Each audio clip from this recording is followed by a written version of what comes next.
Have you ever really stopped to think about what's going on inside your computer when it's crunching numbers? You might think it's some kind of dark magic, but it's not. It's actually math, but a kind of math that's so simple, it's almost unbelievable. So today, we are pulling back that curtain to see how everything from your phone to a supercomputer does these incredibly complex calculations using, well, the simplest language you can possibly imagine. All right, let's just jump right in. This is the big question, right? At their core, computers just get one thing. Is a switch on or is it off? That's it. And yet, from that super basic idea, we get everything.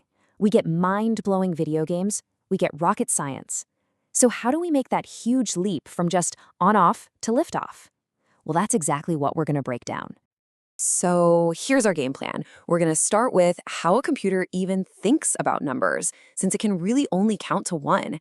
Then we'll see how it adds things together with just wires and logic. After that, we'll see how multiplication and division are really just clever tricks built on top of addition. We'll even tackle those tricky decimal numbers. And finally, we'll tie it all together and see why any of this really matters. Okay, first things first. If you're gonna do math, you obviously need numbers. But a computer doesn't have 10 fingers to count on, right? It only has two states, on or off. So it uses a number system that only has two digits, 1 and 0. And this, my friends, is the language of binary. Yeah, check this out. This really shows the difference between our world and the computer's world. We use 10 digits, 0 through 9. A computer just gets 2. So you can see here, a 0 is a 0, a 1 is a 1, but as soon as we want to say 2, the computer has to write 1, 0.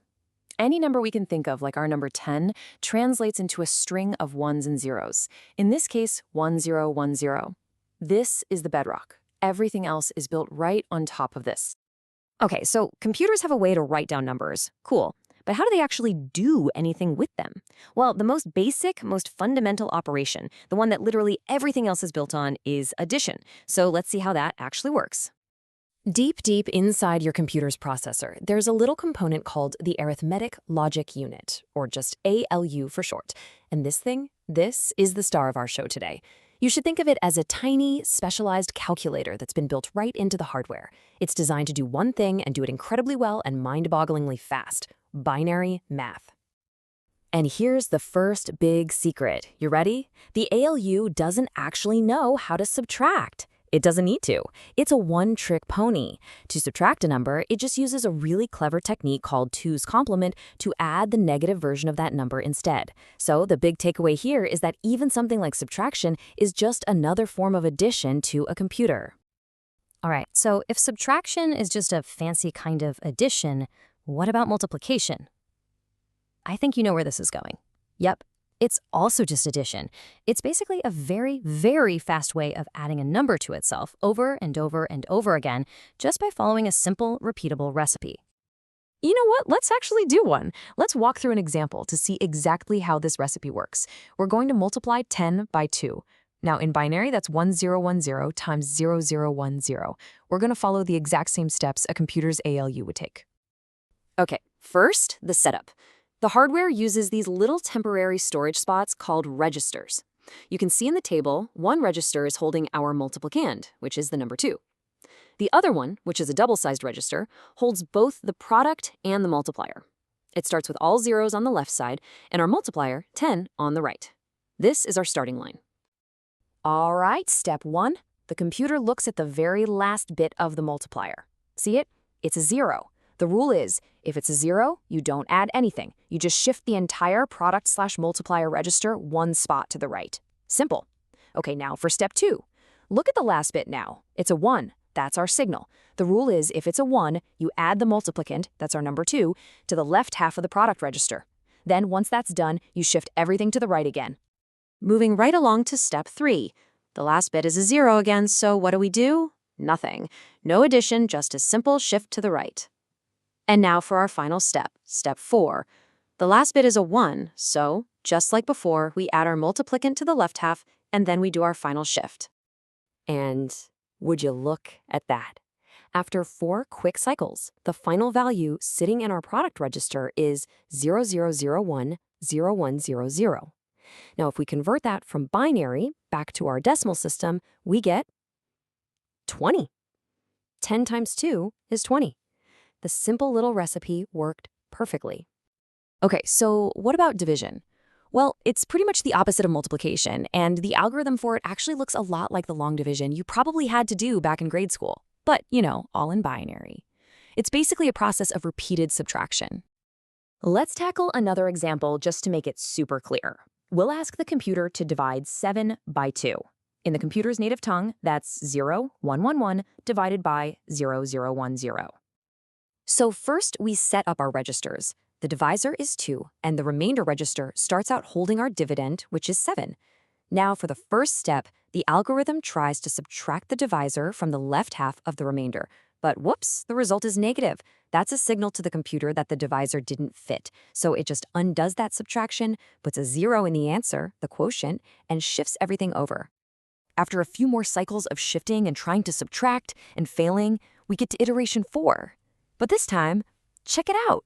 This time, when the algorithm subtracts the divisor, the result is positive. That means it worked. So we keep that new remainder, and we get to put a 1 in our quotient. We do the process one more time in step 5, it works again, and we put another 1 in the quotient. And that's our answer.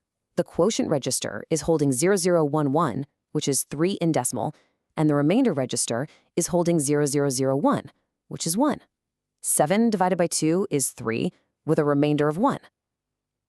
It's definitely a bit more involved than multiplication, but when you break it down, it's still just a logical, step-by-step process. Now, so far, we've only been talking about whole numbers, integers.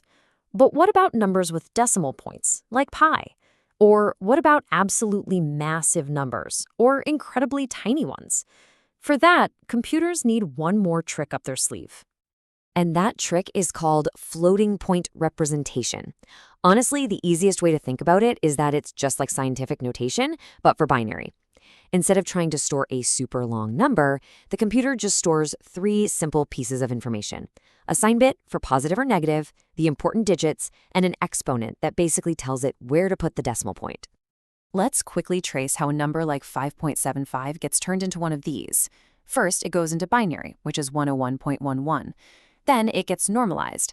We just shift the decimal point over so there's only one digit in front of it. That gives us 1.0111 times 2 to the power of 2.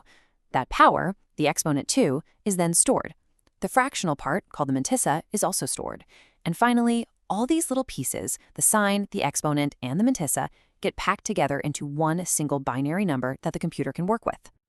So we've gone all the way from simple ones and zeros to adding, multiplying, dividing, and even representing decimal points. So what's the big deal? Why does understanding this super low-level process matter so much? It matters because these simple, unbelievably fast operations, repeated billions of times every single second, are what make our entire digital world possible. Those amazing graphics in a video game? That's the ALU. The complex simulations that predict the weather? That's the ALU. The training of artificial intelligence? You guessed it. It all comes down to a tiny little calculator doing this basic binary math over and over and over again. So the next time you use your phone or your computer, just remember this. Every single thing you do, every tap, every swipe, every click, is a command that gets translated all the way down into this simple, elegant binary math. It is the engine that drives our entire modern world. It really makes you stop and wonder, doesn't it? What will we compute next?